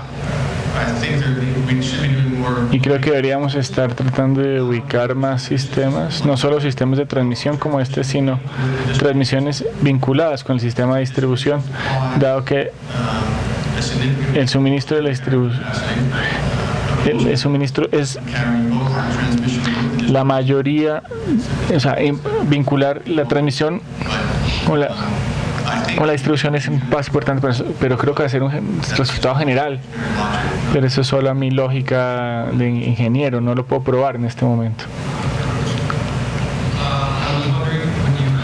Me pregunto que si miras la falla del sistema, ¿solo estás viendo la falla cuando se rompen los tubos o solo las estaciones de bombeo? Solo tubos a este momento. Si estudias la falla del sistema en la bomba, en la estación de bombeo, ¿tienes que hacer un análisis para ver las presiones negativas o no? En un diseño detallado yo diría que sí, pero para este análisis estamos mirando demandas a largo plazo. Entonces, en términos de un cambio abrupto, pues sí hay que estudiarlos, pero para el análisis aquí sobre el suministro a largo plazo no tendríamos que hacerlos.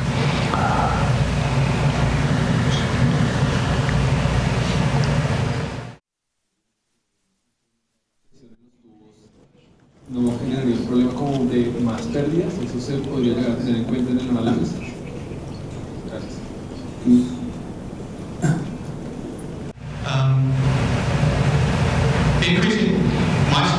Mi sugerencia es que en el corto plazo la sugerencia sería mirar, adaptarse, que abrir más bombas solo durante una falla. Una vez se aísla el quiebre, no va a haber más pérdida a través de ese quiebre, pero podemos tener más fugas en el sistema, sí, pero deberían ser de corto plazo relativamente. Yo creo que la empresa de acueducto le preocupa más que la gente tenga suministro durante una falla que está preocupada por unas fugas pequeñas adicionales.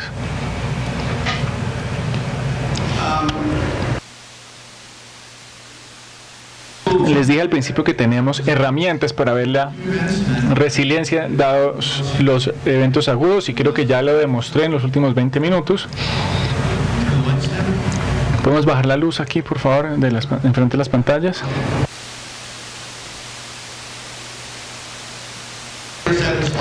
Vimos 37 diapositivas, pero ni siquiera fueron 37 en total porque eran varias y estaban repetidas.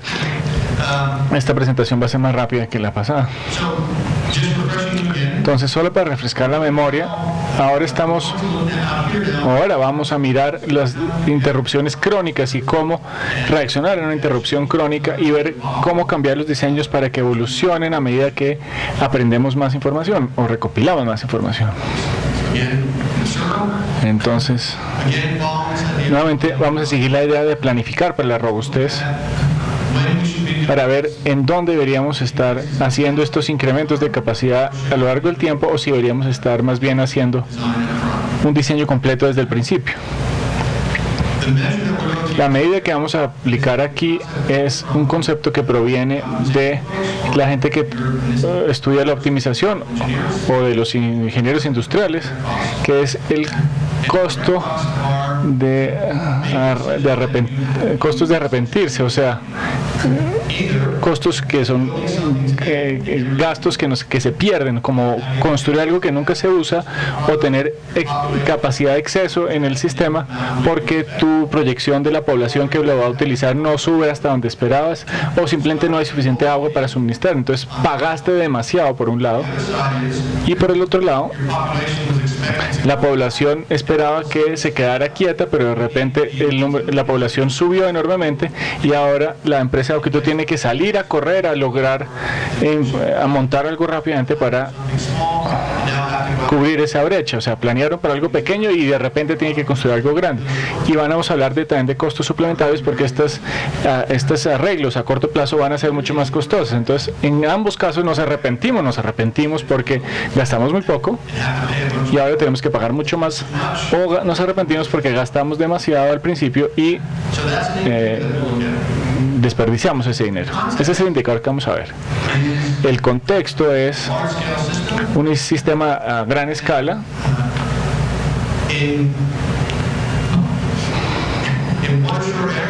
En áreas de poca agua, como Tucson, de donde vengo yo, nosotros tomamos nuestra agua de desecho y la tratamos.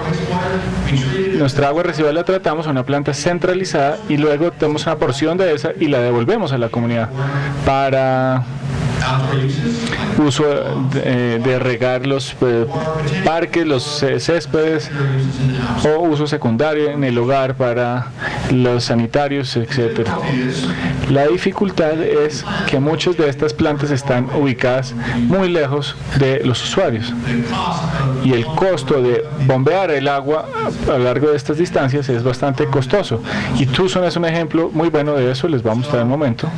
Entonces la pregunta se nos vuelve si deberíamos descentralizar nuestras instalaciones y distribuirlas a lo largo del sistema. Entonces, en vez de tener solo una gran planta de tratamiento, tenemos varias plantas pequeñas en donde podemos tratar el agua y la podemos redistribuir en las áreas aledañas. Entonces ahora podemos decir, bueno, esta es nuestra decisión: cuándo construir estas plantas y dónde construirlas a lo largo del tiempo. Este es un mapa detallado del área de Tucson. Esta es nuestra única planta de tratamiento que tenemos. Trata toda el agua y la manda a un río que fluye hacia el norte. Nuestros suministros de agua vienen de acá abajo. Esta área aquí abajo es la siguiente área donde se está desarrollando la ciudad.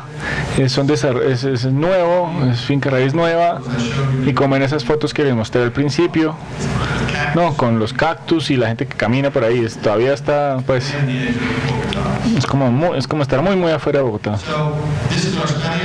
Esta es nuestra área de estudio aquí. El proyecto se llama Resin y comprende 267 millas cuadradas, y no convertí eso a kilómetros, pero bueno, pero es un área bastante grande, son 400, 500 kilómetros cuadrados.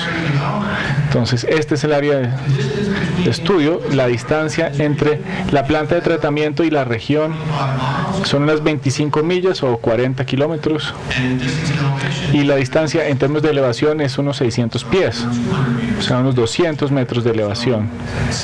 Entonces mandar toda esta agua hacia abajo, cuesta abajo, y después bombearla otra vez de vuelta a 200 metros de inclinación no es muy lógico. Entonces las comunidades que estamos estudiando están instalando o están construyendo plantas de tratamiento en la región a medida que va transcurriendo el tiempo.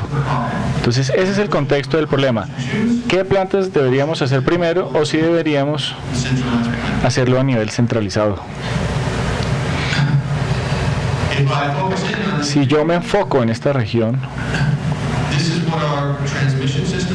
así se vería nuestro sistema de transmisión. Estos son los tubos principales y tenemos una cuadrícula bien organizada, porque la tierra es bastante plana, y esto está sobre la base de 1.6 kilómetros, o sea, cada línea es 1,5 kilómetros, una milla o 1.56 kilómetros. Entonces la pregunta se vuelve: tenemos que diseñar todos los tubos y las bombas en el sistema. La diferencia en elevación es significativa entre cuesta abajo y cuesta arriba. Tenemos que diseñar las plantas de tratamiento y tenemos que diseñar facilidades de recarga y recuperación. El proceso sería traer el agua para tratarla y devolverla a las áreas. Así se vería desde un avión. Verían estos estanques por todas las áreas aledañas de la ciudad. Estas facilidades de recarga y recuperación son estas albercas.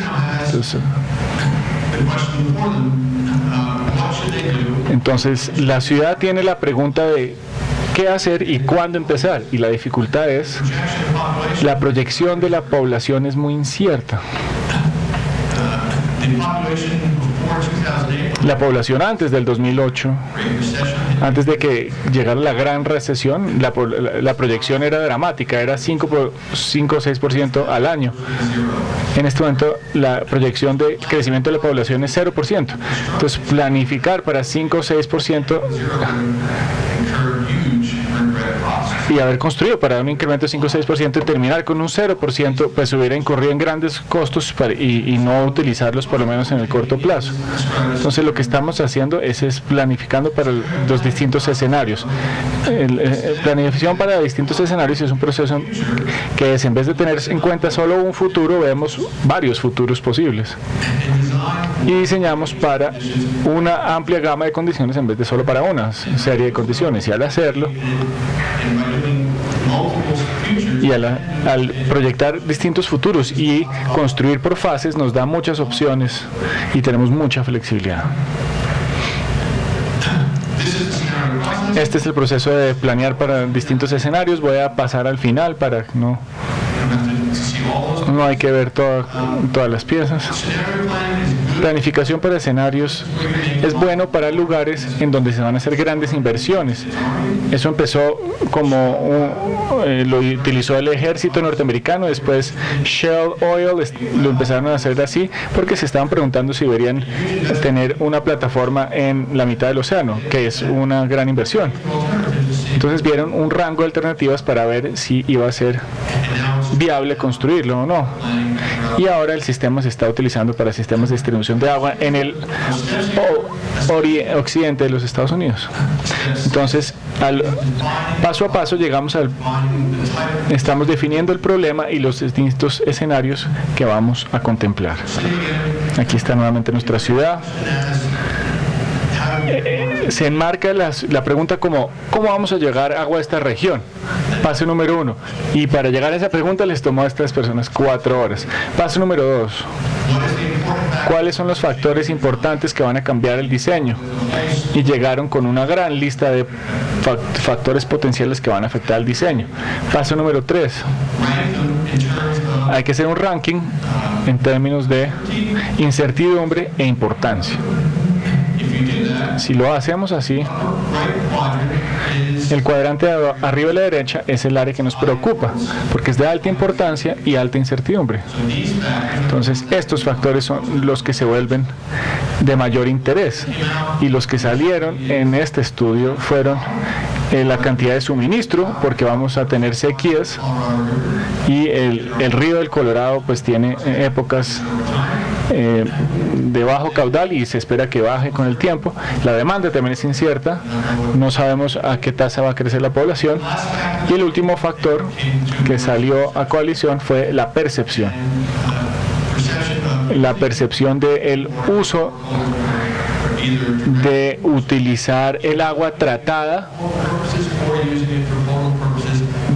utilizarla para agua potable o no, o si utilizarla después de haberla enterrado. La pregunta era si utilizamos esa agua retratada para agua potable o no. Se volvió una pregunta muy importante. Hay 3 ejes: el eje de la demanda, el suministro, y el otro eje es la aceptación del público. Con base en eso llegamos a 8 escenarios para cada una de las condiciones. Entonces, con IPR y sin IPR puede simplemente volver a una alternativa de sí o no: alta demanda, alto suministro, bajo suministro, alta demanda, baja demanda, y llegamos a 8 escenarios como a través de la combinación de los 3 factores a distintos niveles. Esos son medidas extremas, y lo que queríamos hacer es diseñar para los extremos, porque si diseñamos para los extremos vamos a tener algo que funciona para todos los casos. Un poco más acerca de los escenarios. Aquí les voy a mostrar las condiciones para el uso de agua tratada para agua potable. En cada escenario hay un alto suministro, alta demanda, o también hay un escenario de bajo suministro, de alta demanda, y así. Entonces hay 4 escenarios de acuerdo al IPR. ¿Qué hacemos con los 4 escenarios? Diseñamos un sistema para cada de los escenarios individualmente. Tenemos el escenario número 1 que va a seguir este camino, y aquí es la dimensión de tiempo. Lo primero que vamos a hacer es instalar el elemento número 1, 2 y 3, y así vamos a satisfacer el escenario número 1. Luego vamos a optimizar para el escenario número 3 y establecemos esta secuencia de elementos a incluir en ese sistema. Ahora la pregunta se nos vuelve: bueno, es bueno tener 4 soluciones, pero en verdad queremos una para poder implementar hoy. Entonces lo que hacemos es tomar estas soluciones y determinar una nueva solución para los 4 escenarios simultáneamente.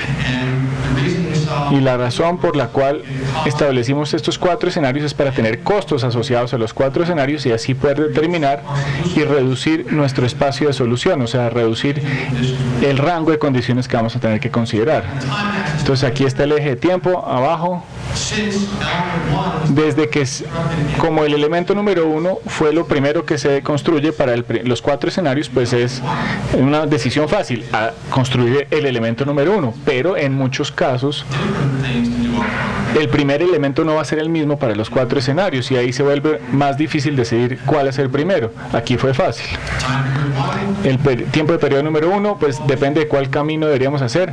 La pregunta se vuelve a ser elemento 2 o 4, o elemento 3 o 5 y así en adelante. Entonces, lo que queremos es una decisión o una serie de decisiones para el primer periodo de tiempo que vaya a funcionar para todos los escenarios.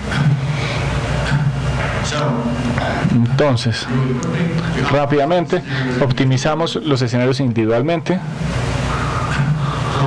Por ejemplo, para nuestro sistema aquí, mirando una alto suministro, baja demanda, miraríamos 3 periodos de planificación, 2010 a 2020, 2020 a 30 y de 2030 a 50. No sé, nos permite una construcción por fases. Las líneas oscuras, entre más oscura es la línea, más grande es el tubo, entre más grande es la bomba, más grande es la estación de bombeo. Y aquí tenemos los números que necesitamos para definir si vamos a utilizar agua tratada para usos potables. Entonces, en el primer periodo de 2010 a 2020 dice que tenemos que instalar una serie de tubos a lo largo del sistema. Este es el cambio incremental. Entonces, a partir de 2020 añadimos más y a 2020 ya el sistema va a ser así. Para 2030 ya no hay que instalar tubos nuevos, virtualmente ya no hay que, casi que no hay que instalar nuevos sistemas y bueno, así se va a ver nuestro sistema al final. Esa fue nuestra solución para uno de los escenarios. Y ahora aquí van a poder ver que hay tubos en todas partes del sistema. Si yo diseño para otro escenario, voy a tener una red de tubos muy distinta a la que veo aquí. Y por eso es que, bueno, voy a pasar por esto rápidamente. Por eso es que tenemos que mirar todos los escenarios simultáneamente para tener un balance, un equilibrio entre las 4 soluciones. Hay que minimizar luego lo que describimos sobre el costo esperado, o sea, el número de escenarios dividido, o 1 sobre el número de escenarios, que es la probabilidad de que ocurra cada escenario. Y lo que queremos es minimizar la desviación entre el costo de la solución promedio y el costo de cada una solución independiente, o sea, el costo del arrepentimiento que queremos minimizar. Resultados de la aplicación. Este es el escenario número 1. Alta demanda, alto suministro. Lo que les estoy mostrando aquí es costos de capital para los 40 años y costos de operación y mantenimiento durante los 40 años. Similarmente para el escenario número 2, capital, costos de capital, operación y mantenimiento. Entonces, cuando se espera, cuando haya baja demanda, hay bajos gastos de capital. Parece lógico. El número en paréntesis es el crítico porque esa es la inversión que se hace en el primer periodo, de 2010 a 2020. ¿No? El primer costo, el primer gasto, y ese es el que, o sea, no podemos hacer este y este y este y este, solo podemos hacer uno de ellos en el primer periodo. Entonces, ¿por cuál nos decidimos?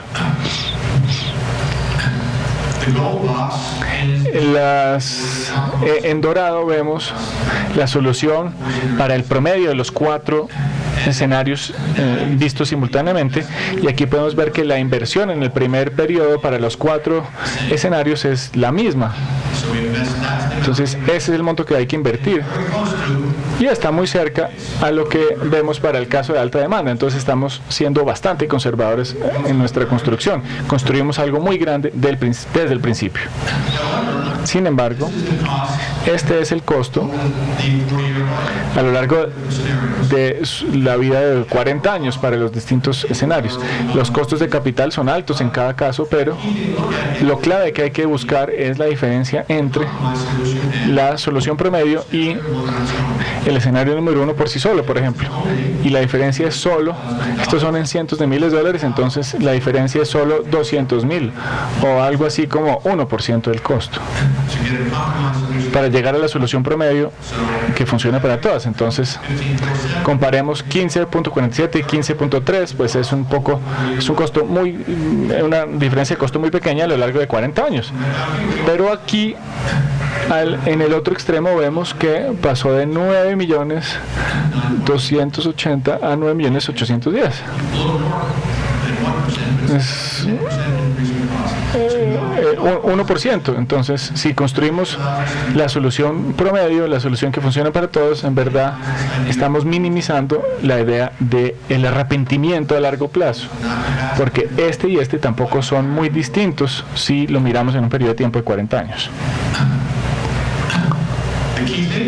Lo clave se vuelve que lo hicimos para el periodo número 1 y aquí es donde estamos. Entonces, bueno, hicimos esto en el periodo número 1 y ahora es 2020 y no hemos terminado porque ahora tenemos varias decisiones que podemos tomar el 2020 para seguir desarrollando los escenarios, lo cual significa que hay que volver a empezar el proceso desde el principio en el 2020 para volverlo a hacer a 40 años y en el 2030 lo vuelves a calcular para 40 años y cada vez modificas la construcción, añades disponibilidad y adaptabilidad. Entonces, cuando mencioné al principio que lo que deberíamos es, para poder saber dónde incrementar nuestra capacidad, pues así es que nosotros creemos que es posible. Lo que no hemos visto, lo que no hemos incluido aquí es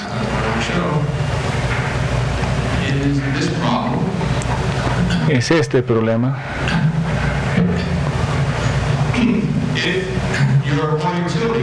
Si ustedes son una empresa de acueducto y están mirando este sistema, bueno, pues aquí hay un gran tubo que baja por aquí y otro gran tubo por acá. Cuando le mostramos esto a la empresa de acueducto de Tucson, dijeron, nosotros nunca diseñaríamos un sistema así. ¿Por qué?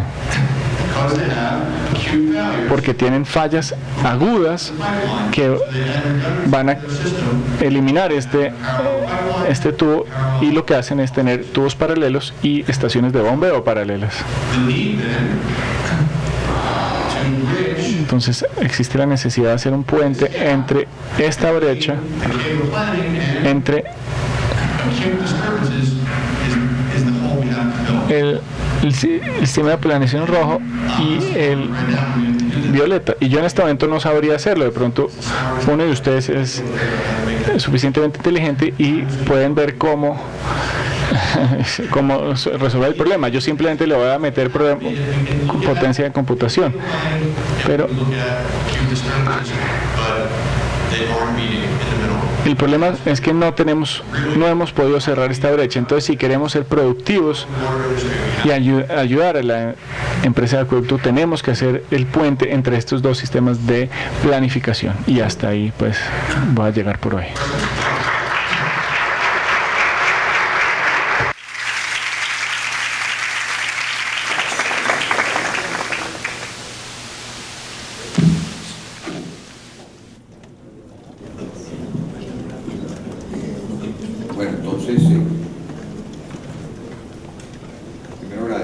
Al profesor Crane por esa excelente conferencia y pasamos entonces rápidamente a un segundo periodo de preguntas de unos 10 minutos. Entonces, no sé si hay alguna pregunta adicional.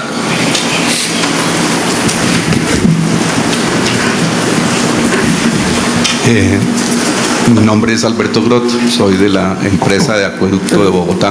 Mi nombre, Alberto Grot, empresa de acueducto de Bogotá.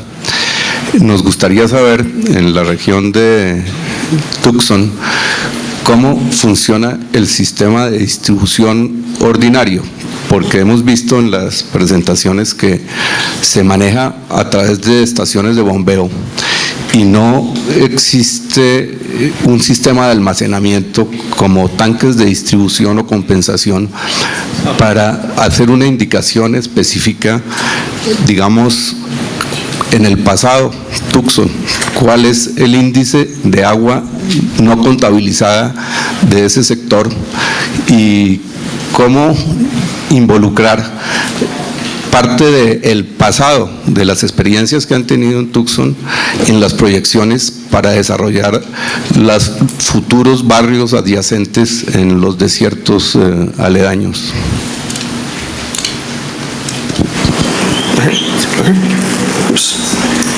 Okay.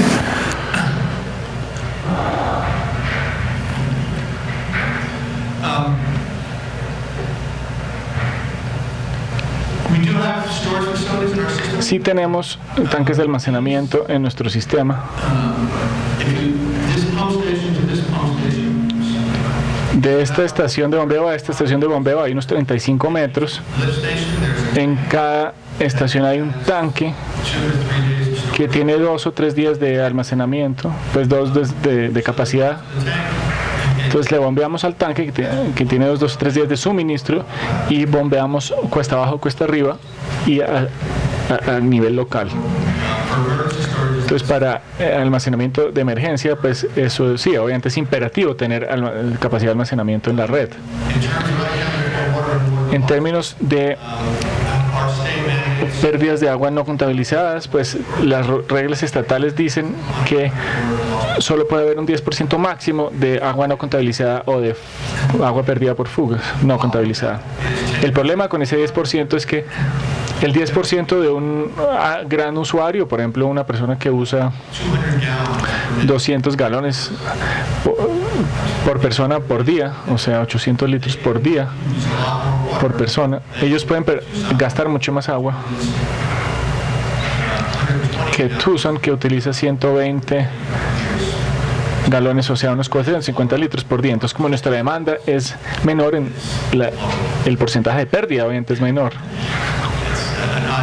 Entonces sí, es una situación que no concuerda muy bien, pero bueno, ellos diseñan el sistema de acuerdo al pasado, es estaciones de bombeo con inclinación a los tanques.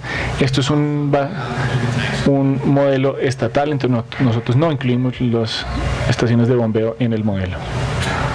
¿Pregunta?